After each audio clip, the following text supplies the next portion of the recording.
আসসালামু আলাইকুম ওয়া রাহমাতুল্লাহি ওয়া বারাকাতুহু।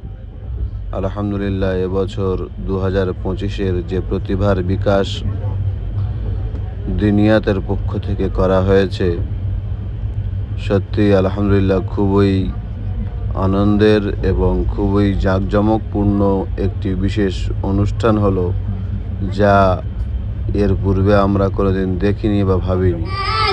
সম্মানীয় সুধী, আজ আমার বক্তব্যের মূল বিষয়বস্তু হচ্ছে সালামের গুরুত্ব। বর্তমান সময়ে সালাম যেমন একটি গুরুত্বপূর্ণ সুন্নত, সেটা আমরা একেবারেই ছেড়ে দিয়েছি। অথচ রাসূলুল্লাহ সাল্লাল্লাহু আলাইহি ওয়াসাল্লাম বলেছেন, কথাবার্তা বলার পূর্বে সালাম করো। আর দেখো, কেউ ফোন করলে হাই হ্যালো বলি, কারোর সঙ্গে দেখা হলে কেমন আছো জিজ্ঞাসা করি, সালাম করি না। রাসূলুল্লাহ সাল্লাল্লাহু আলাইহি ওয়াসাল্লাম বলেছেন, আফসুস সালামু বাইনাকুম, তোমরা নিজেদের মধ্যে সালামের প্রচার এবং প্রসার করো। একজন মুসলমান ভাইয়ের সঙ্গে যখন আরেক মুসলমান ভাইয়ের সাক্ষাৎ হবে, তখন সালাম করবে। সাক্ষাতের সময় সালাম করা ইসলামের একটি সুন্দর আদর্শ।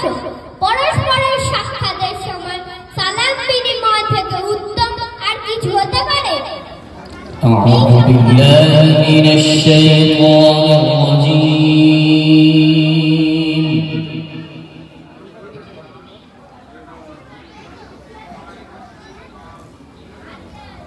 بسم الله الرحمن الرحيم.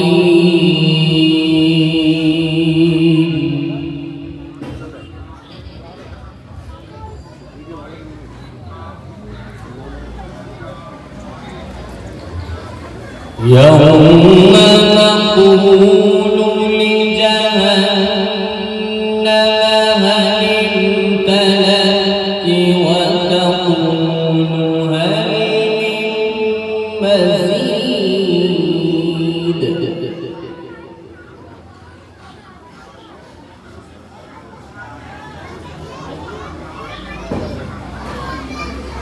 وأزلفت الجنة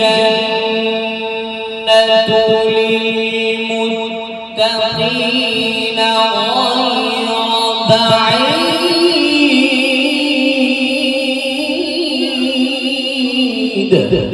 ما شاء الله ما شاء الله.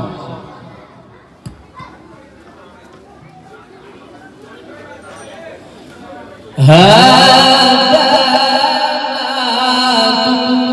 توعدون لكل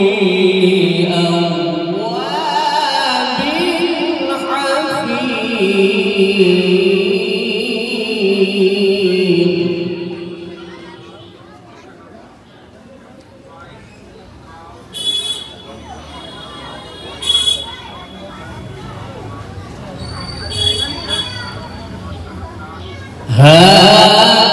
حفيظ. توعدون لكل أواب حفيظ.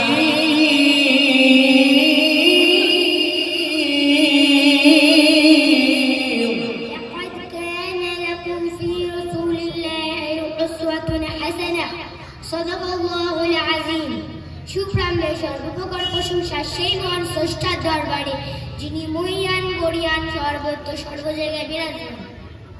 পরের পর্যায়ে নিখিল বিশ্বের অনুপম সৃষ্টি নূর নবী পূর্ণের ছবি নবীকুল শিরোমণি উভয় জগতের কান্ডারি সম্পর্কে বলি। তুমি চন্দ্রের চেয়েও সুন্দর, তুমি পুষ্পের চেয়েও মনোহর, তুমি ঝর্ণার চেয়েও নির্মল। লহ সালাম আজওয়ার।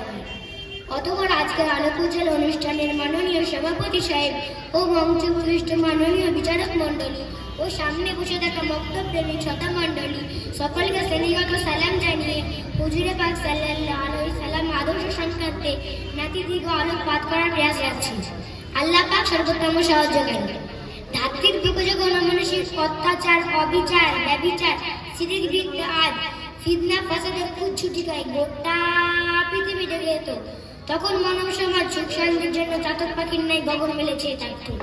ঠিক সেই সময় শান্তির বার্তা পৌঁছে দিতে যুগোপযোগী নবীগণকে ধরার বুকে প্রেরণ করত। ঠিক এমনই ভাবে 12 রবিউল আওয়াল শুভ সাদিকের সময় নবীগণের সমাপনী শুভ বার্তা নিয়ে আবির্ভাব হন প্রিয় নবী হযরত মুহাম্মদ সাল্লাল্লাহু আলাইহি সাল্লাম। তিনি এমন একজন আবির্ভাব হয়েছিলেন যে যুগের মানুষ ছিল সিংহের চাইতে হিংস্র, অজগরের চাইতে বিষাক্ত, শেয়ালের চাইতে ধূর্ত, কুকুরের চাইতে লোভী ও শূকরের চাইতে নিকৃষ্ট। যে যুগে বাদল দ্বারা বয় না, প্রেমের অশ্রু ঝরত না, ফুলের নেই ফুটফুটে নয়নের মনীষী কন্যাকে দাফন করতো গোলের অন্ধকার গর্তে, ঠিক সেই সময় নবী করিম সাল্লাল্লাহু আলাইহি সাল্লাম 63 বছরের জীবনে যে অনুপম, অপূর্ব, মনোরম আদর্শের থিওরি এই মানব সম্প্রদায়কে উপহার দিলেন তা সর্বকালে, সর্বযুগে, সর্বশ্রেণীর জন্য প্রযোজ্য। যারা আদর্শ সংক্রান্ত স্বয়ং স্রষ্টা গ্রন্থ রাজি ঘোষণা করেন, লাকাদ কানা লাকুম ফি রাসূলিল্লাহি উসওয়াতুন হাসানাহ, অর্থাৎ নিশ্চয়ই তোমাদের জন্য রাসূলুল্লাহ সাল্লাল্লাহু আলাইহি সাল্লামের আদর্শে উত্তম আদর্শ রয়েছে। কবু অশ্লীল অসৎ বাক্য প্রয়োগ করেননি আপন সোনার জবানে, অবৈধ কর্মে পদক্ষেপ নেননি কঠিন কালো, কারণ সততা ছিল তার নেশা, আমানতদারিতা ছিল তার পেশা, দান ছিল তার অভ্যস্ততা, গরিবের ছিলেন দাতা, এতিমের ছিলেন পিতা, মিথ্যার ছিলেন শত্রু, সত্যের ছিলেন নমুনা, কথাবার্তা ছিল তার নম্রতা ভদ্রতায় ভরা, বিচারতা ছিল তার ন্যায় ও ইনসাফপূর্ণ, সম্মানিত ছিল তার ভারসাম্যপূর্ণ, রাজতন্ত্র ছিল তার কল্যাণপূর্ণ। মোট কথা, প্রিয় নবী সাল্লাল্লাহু আলাইহি সাল্লাম ছিল সর্ব আদর্শ।